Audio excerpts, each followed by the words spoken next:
Esta semana, o Jornal Nacional volta a entrevistar os candidatos à presidência. Nós vamos abordar aqui assuntos que têm dominado a campanha eleitoral. O sorteio, acompanhado por representantes dos candidatos, determinou que Dilma Rousseff, do PT, seja a entrevistada de hoje.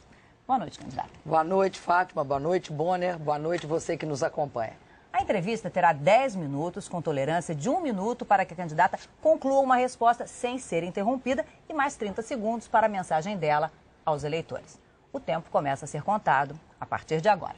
Candidata, a senhora liderou grande parte da campanha, esteve muito perto de vencer no primeiro turno. Como a senhora explicaria a decisão do eleitor de levar essa disputa para um segundo turno? Olha, Fátima, eu acho que o eleitor queria uma oportunidade a mais para poder refletir e para poder, cotejando as propostas, ter uma opção agora com mais clareza. Agora, a verdade é que eu sou muito grata aos eleitores que votaram em mim, porque eu tive 47 milhões de votos. E veja que coisa curiosa, eu acredito que eu seja a segunda mulher mais votada da história do planeta, a primeira sendo a Indira Gandhi. Candidata, quando terminou o primeiro turno, a senhora e alguns dos seus assessores, enfim, e partidários do Partido dos Trabalhadores chegaram a dizer que aquela discussão, aquela polêmica sobre o aborto tinha motivado essa decisão do eleitor no fim do primeiro turno. Essa polêmica, toda essa discussão, não teria se dado por causa da sua mudança de posição sobre a legislação referente ao aborto? Eu digo isso porque, pessoalmente, a senhora sempre se manifestou contrária ao aborto. O que a senhora fez em algumas entrevistas na revista Marie Claire, na Folha de São Paulo, foi dizer que era favorável à mudança da legislação, à legalização do aborto. Não teria sido mais natural, num país tolerante como é o nosso, que a senhora tivesse admitido publicamente essa mudança de opinião a respeito? Veja bem, Bonner, eu acredito que nessa história do aborto houve muita confusão. Há uma diferença, Bonner, entre a posição individual minha como cidadã. Eu sou contra o aborto. Sou contra o aborto porque eu acho que é uma violência contra a mulher e não acredito que mulher alguma é a favor do aborto. Acho que as pessoas que recorrem ao aborto o faz em situação limite. Em situação limite. O que acontece com o presidente da República? Ele não pode fingir que não existe milhares de mulheres, principalmente até milhões, pelos dados até publicados pelo Globo, são milhões de mulheres, 3,5 milhões de mulheres que recorrem ao aborto.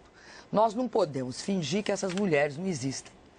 E mais, não podemos fingir que essas mulheres, elas fazem isso em situações muito precárias.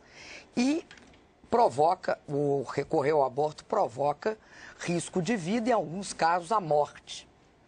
Pois bem, a minha posição sempre foi a seguinte: você não pode colocar essas mulheres, prender essas mulheres. Não se trata de prender as mulheres, se trata de cuidar delas.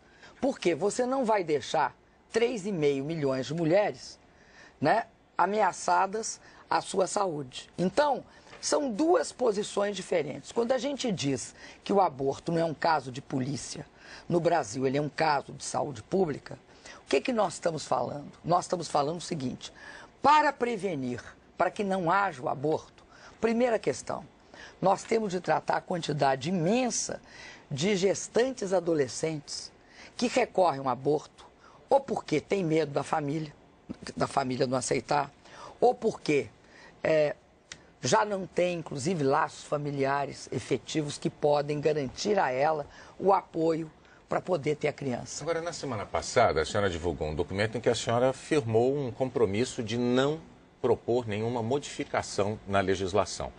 Algumas pessoas que defendem o aborto, como uma questão de saúde pública, como a senhora mesmo já fez no passado, entenderam que esse seu compromisso seria um recuo, uma concessão, digamos assim, excessiva aos religiosos, que entra em contradição com algo que a senhora mesma defendeu. A senhora dizia, é uma questão de saúde pública e é um absurdo, a senhora disse isso para a Folha de São Paulo, é um absurdo que não se legalize a questão. Daí a questão, a senhora não vê essa contradição? Não vejo. Sabe por quê, Boni? Porque ninguém em sã consciência vai propor prender 3,5 milhões de mulheres. Até porque tem um problema concreto, prático. Eu não concordo com a mudança na legislação. A legislação prevê aborto em 2 casos. Prevê no caso de estupro e de risco de vida para a mulher. Então, há necessariamente uma forma da gente conduzir isso sem alteração. E acredito que um processo de alteração, por exemplo, por plebiscito, seria muito ruim, porque dividiria o Brasil de ponto a ponto. Não levaria a uma forma eu diria, de acordo e de consenso. Pelo contrário, os países que fizeram isso tiveram péssimas experiências. Então, eu fiz uma carta, que é uma carta a todos os religiosos, mas é uma carta pública ao povo brasileiro, no sentido de que eu acredito que a legislação pode ser mantida. Pode ser mantida e não é necessário alterar os termos da legislação.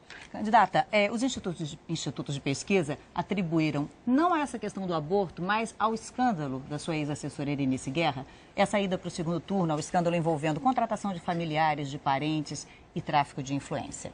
A senhora, no primeiro momento, chegou a dizer que essas denúncias eram factuais, depois a senhora mesma reconheceu que a sua ex-assessora errou e que o seu partido investiga os erros. Agora, a questão que surge é a seguinte: como é que isso aconteceu num ministério que a senhora ocupou, a Casa Civil, e que garantias a senhora oferece ao eleitor de que isso não venha a se repetir no caso da senhora ser eleita?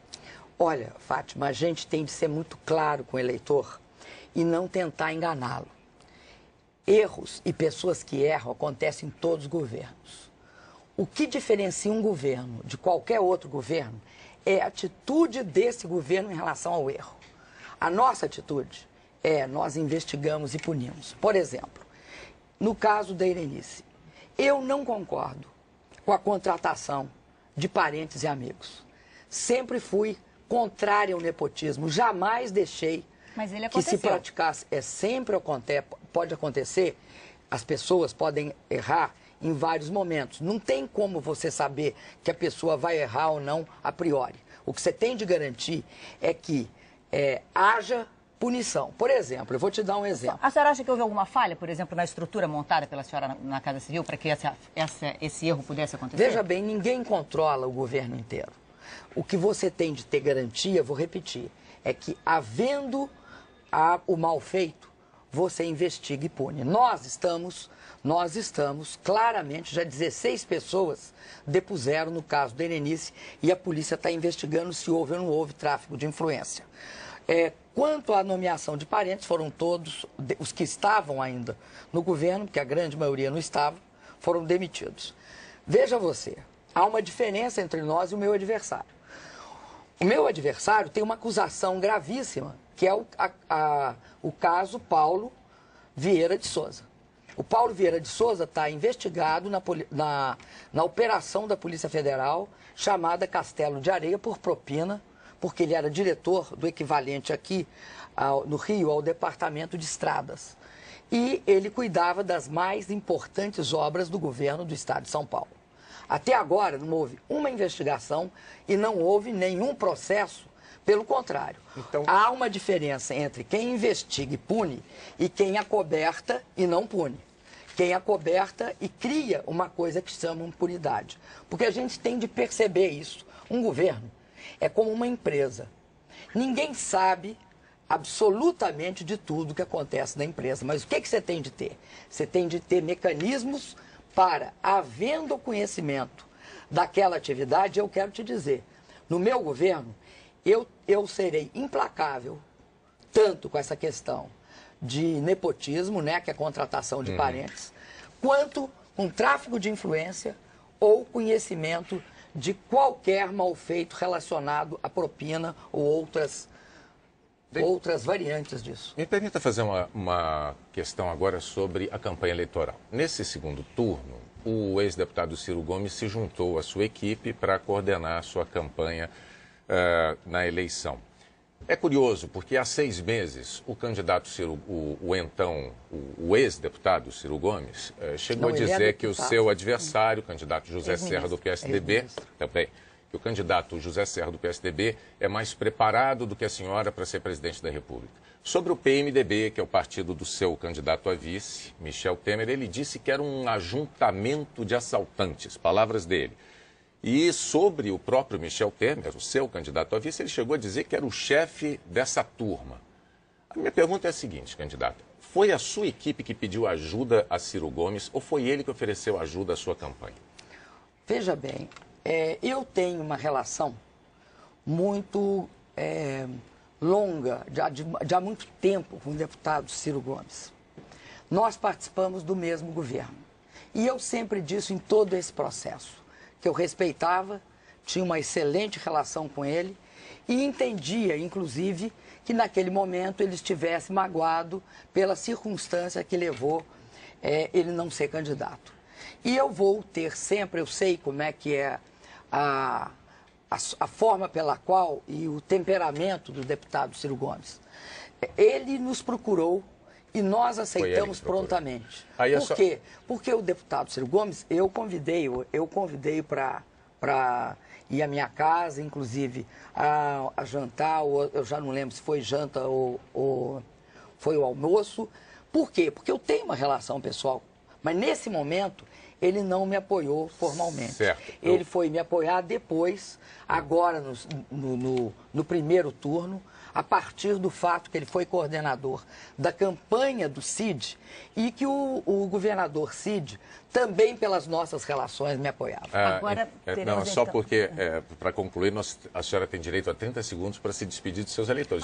Já estamos no fim. Já foi aquele minutinho segundos de tolerância. Primeiro, eu queria agradecer muito ao acompanhamento dos ouvintes e fazer um apelo de forma muito humilde. Eu peço o voto e o apoio de vocês que me assistem, porque eu represento um projeto que transformou o Brasil, que fez com que o Brasil distribuísse renda, que o Brasil criasse um grande mercado consumidor, pagasse o FMI, mas, sobretudo, também que nós nos tornamos respeitados lá fora. Eu vou continuar isso, eu assumo esse compromisso com vocês.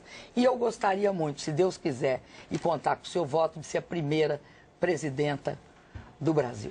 Muito obrigada, candidata Dilma Rousseff, pelo seu retorno aqui ao Jornal Nacional. Muito obrigada, Fátima e Bonner.